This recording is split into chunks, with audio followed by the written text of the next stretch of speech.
മലയാള ചലച്ചിത്ര ലോകത്തിനടക്കം ഒട്ടേറെ കലാപ്രതിഭകളെ സമ്മാനിക്കുവാൻ കഴിഞ്ഞ സംസ്ഥാന സ്കൂൾ കലോത്സവ നടത്തിപ്പിൽ മാറ്റങ്ങൾ വരുത്തി അധികൃതർ ഉത്തരവിറക്കി. ഇപ്പോഴത്തെ നടപടിക്രമങ്ങൾക്കനുസൃതമായി തിലക പ്രതിഭാ പട്ടങ്ങളില്ലെങ്കിലും അത്യന്തം വാശിയോടെയാണ് വിവിധ മത്സരങ്ങളിൽ കലാപ്രതിഭകളും കലാതിലകങ്ങളും മാറ്റുരയ്ക്കുന്നത്. അപ്പീൽ ഫീസ് അടക്കമുള്ള ഘടനകളിലാണ് പ്രധാനമായും മാറ്റം വരുത്തി സ്കൂൾ കലോത്സവ മാനുവൽ പരിഷ്കരിച്ചിരിക്കുന്നത്. ഉപജില്ലാതലത്തിൽ മുൻപ് 500 രൂപയായിരുന്നു അപ്പീൽ ഫീസ് നൽകേണ്ടിയിരുന്നതെങ്കിൽ ഇക്കുറി മുതൽ അത് 1000 രൂപയായി വർദ്ധിപ്പിച്ചു. റവന്യൂ ജില്ലാതലത്തിൽ മുൻപ് 500 രൂപ നൽകിയിരുന്നുവെങ്കിൽ ഇനി അത് 1500 രൂപ നൽകണം. സംസ്ഥാന തലത്തിൽ 1000 രൂപ അപ്പീൽ ഫീസ് നൽകിയിരുന്നത് 2000 രൂപയാക്കി വർദ്ധിപ്പിച്ചിട്ടുണ്ട്. എന്നാൽ സ്കൂൾ തലത്തിലുള്ള അപ്പീൽ ഫീസിന് മാറ്റമില്ലാതെ തുടരും. അപ്പീലുകളിൽ തീർപ്പ് കൽപ്പിക്കുന്നതിന് സബ് ജില്ലാതലം മുതൽ വീഡിയോ റെക്കോർഡിംഗ് സഹായത്തോടെ ആയിരിക്കണമെന്ന നിബന്ധനയുമുണ്ട്.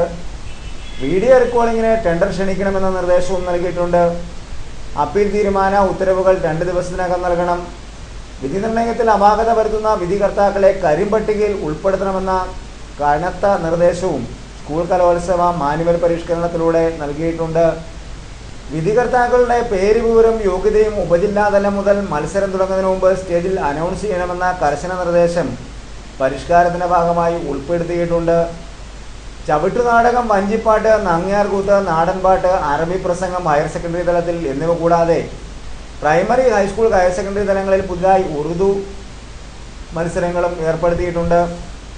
ഉറുദു മത്സരം പ്രൈമറി തലത്തിൽ കവിതാരചന, ക്വിസ്, സംഘഗാനം, ഹൈസ്കൂൾ തലത്തിൽ സംഘഗാനം, ഗസലാലാപനം, പ്രസംഗം, ഹയർ സെക്കൻഡറി തലത്തിൽ ക്വിസ്, ഗസലാലാപനം എന്നിവയാണ് ഉൾപ്പെടുത്തിയിരിക്കുന്നത്. മുൻകാലങ്ങളിൽ സ്കൂൾ തലം മുതൽ സംസ്ഥാന തലം വരെയുള്ള കലോത്സവങ്ങൾ അതാത് വർഷം സർക്കാർ പ്രസിദ്ധീകരിക്കുന്ന വിദ്യാഭ്യാസ കലണ്ടർ പ്രകാരമോ സർക്കാർ ഉത്തരവുകൾ പ്രകാരമോ ആണ് നിശ്ചയിച്ചിരുന്നത് എങ്കിൽ ഈ വർഷം മുതൽ മുൻകൂറായി തന്നെ മത്സരങ്ങൾ സംബന്ധിച്ച വ്യക്തത സ്കൂളുകൾക്കും വിദ്യാർത്ഥികൾക്കും ലഭിക്കും. സ്കൂൾതല മത്സരം സെപ്റ്റംബറിൽ നടത്തുകയും സബ് ജില്ലാതല മത്സരം ഒക്ടോബറിൽ ക്രമീകരിക്കാനുമാണ് തീരുമാനം. ജില്ലാതല മത്സരം നവംബറിൽ നടക്കും. തിരുവനന്തപുരം, കോഴിക്കോട്, കോട്ടയം, പാലക്കാട്, തൃശൂർ ജില്ലകളിൽ നവംബർ 1 മുതൽ 10 വരെയും, കാസർഗോഡ്, വയനാട്, ഇടുക്കി, ആലപ്പുഴ ജില്ലകളിൽ നവംബർ 11 മുതൽ 20 വരെയും, കണ്ണൂർ, മലപ്പുറം, എറണാകുളം, പത്തനംതിട്ട, കൊല്ലം ജില്ലകളിൽ നവംബർ 21 മുതൽ 30 വരെയും, സംസ്ഥാനതല മത്സരം ജനുവരി ആദ്യവാരത്തിലും ക്രമീകരിക്കാനാണ് തീരുമാനമെടുത്തിട്ടുള്ളത്. ഗ്രേഡ് മാർക്ക് നൽകുന്നത് സംബന്ധിച്ച വ്യക്തതയും ഇക്കുറി നൽകിയിട്ടുണ്ട്. +1, +2 ക്ലാസുകളിൽ പഠിക്കുമ്പോൾ കലോത്സവങ്ങളിൽ പങ്കെടുത്ത് ഗ്രേസ് മാർക്ക് അർഹത നേടുന്ന വിദ്യാർത്ഥികൾക്ക് +1 നേടുന്ന ഗ്രേസ് മാർക്ക് ആ വർഷത്തെ പൊതുപരീക്ഷയ്ക്കും +2 നേടുന്ന ഗ്രേസ് മാർക്ക് 2ാം വർഷത്തെ പൊതുപരീക്ഷയ്ക്ക് മാത്രമേ അനുവദിക്കുകയുള്ളൂ എന്നാണ് നിർദ്ദേശം.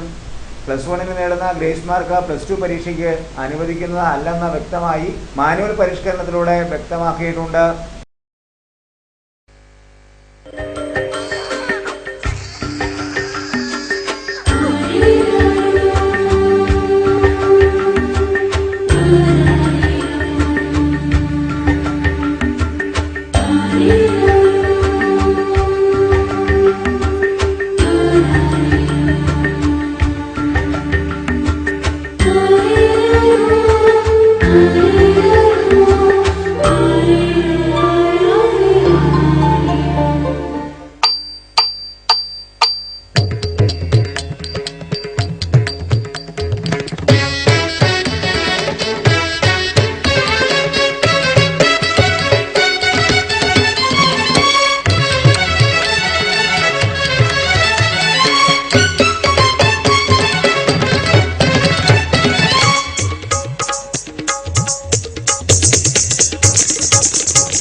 വേണ്ടു ഞങ്ങൾ